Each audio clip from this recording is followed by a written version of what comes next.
biodiversity at an unprecedented rate. So, how would biodiversity affect all of us? First, it is in the area of food security that biodiversity's value is most clear. Nature provides us plant and animal resources for our food. And therefore, when biodiversity is destroyed, the source of food is likewise destroyed. For example, the Food and Agriculture Organization, or FAO, reported that out of more than 10,000 different plant and animal species which served as food over the millennia, there are only 150 species left which provide us food. So, and now only 4. Rice, wheat, corn, and potatoes provide more than half of humans' energy requirement. Imagine, hundreds of years ago, we had 10,000 different species providing for food, and now it's only 150 species. Health is another area where the natural benefits of biodiversity is most obvious. Plants and trees have yielded chemicals from which many existing prescription drugs are derived. About 80% of the world's known biodiversity can be found in forests, and many of them have medicinal values. But unfortunately, according to FAO, the world is losing around 13 million hectares of forest cover every year. And so if this continues, it will be very difficult to develop better kinds of medicine to cure both existing and emerging illnesses. You might not know it, but Southeast Asia has 1/3, or 284,000 square kilometers of all the world's coral reefs. This is home to over 1 million species of living things, and one of them is cone snails. Have you heard of the cone snails? Not yet. Okay. In 2004, a drug called synchronotide was developed from the cone snail peptides to relieve pain of cancer patients who are already tolerant to opium, because opium traditionally was cure for pain for cancer patients. The major problem with opium is that people develop tolerance, requiring increased doses of the drug, and which brings about side effects. In synchronotide from cone snails, there is no tolerance, and it is 1,000 times more potent than morphine. But today, 80% of the coral reefs of Southeast Asia and the Philippines are at risk. This means losing the home of cone snails and other marine life that serves as medicine. And coral reefs are damaged because of irresponsible human practices, among them dynamite fishing and overfishing. Biodiversity is also a source of livelihood to millions of the economy, millions of people, because many of the economies are driven by the use of plant and animal species in industries such as biotechnology, forestry, agriculture, and fisheries. Moreover, biodiversity provides social benefits such as recreation, tourism, cultural, and aesthetic values. So what is the status of biodiversity loss in our region? As I mentioned earlier, over 1,000 of the 65,000 species are endangered. 7 of the world's 34 recognized biodiversity hotspots are in this region. And what is a biodiversity hotspot? The hotspot concept emphasizes the risks of species extinction since species loss is irreversible. The concept emphasizes species endemism, yung doon lamang nakikita species doon sa lugar na yon.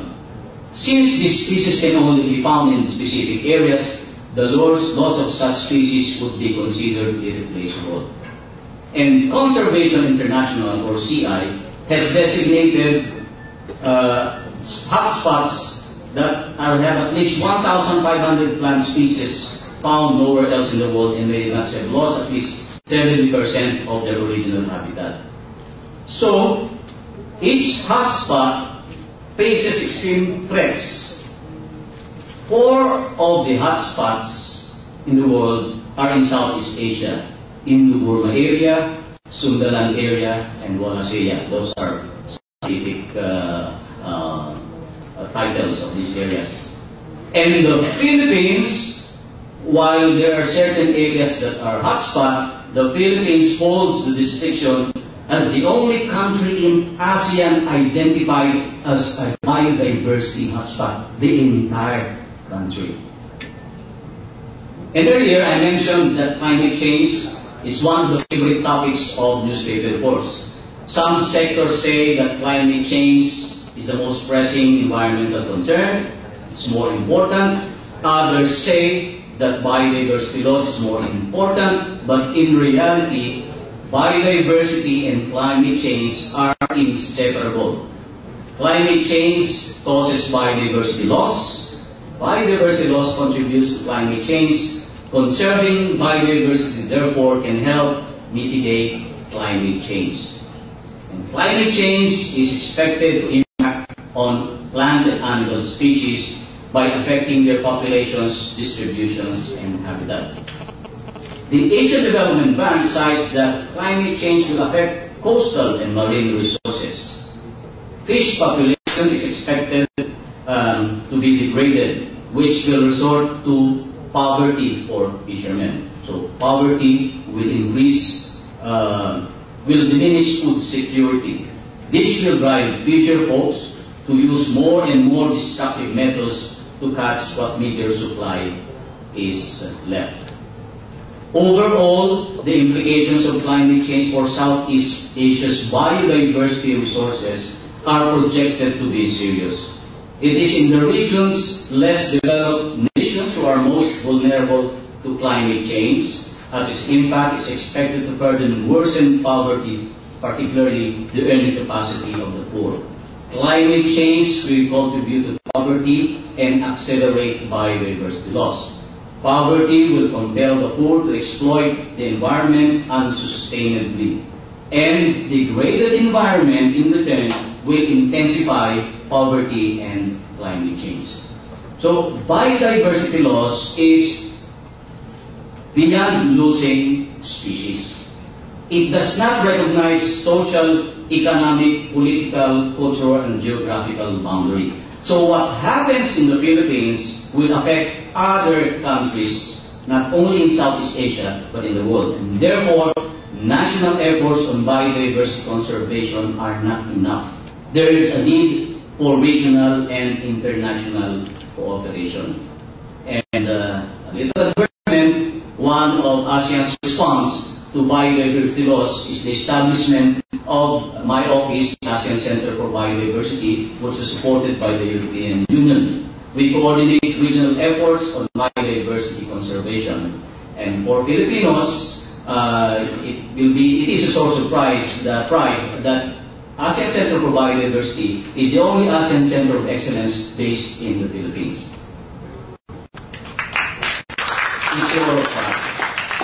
We are losing our biodiversity because of deforestation, large-scale and small-scale mining, wildlife hunting, air and water pollution, all irresponsible human activities, except for climate change, which is a natural phenomenon. So, most of the drivers of biodiversity loss are us.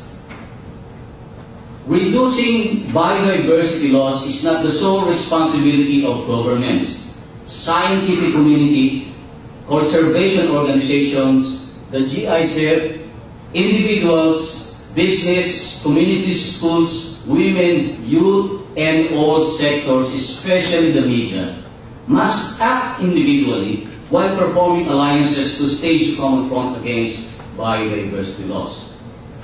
So, the ASEAN Center for Biodiversity recognizes the role of media in shaping public opinion and in mobilizing public action. Traditionally, newspapers and other forms of media are treated as tools for disseminating public information or merely covering events. We want newspapers to have a wider role by being partners instead of being tools. We don't want you to merely publish news and features from our office or from government or from conservation organizations. We don't want you to be publishing reports from wires. We don't want you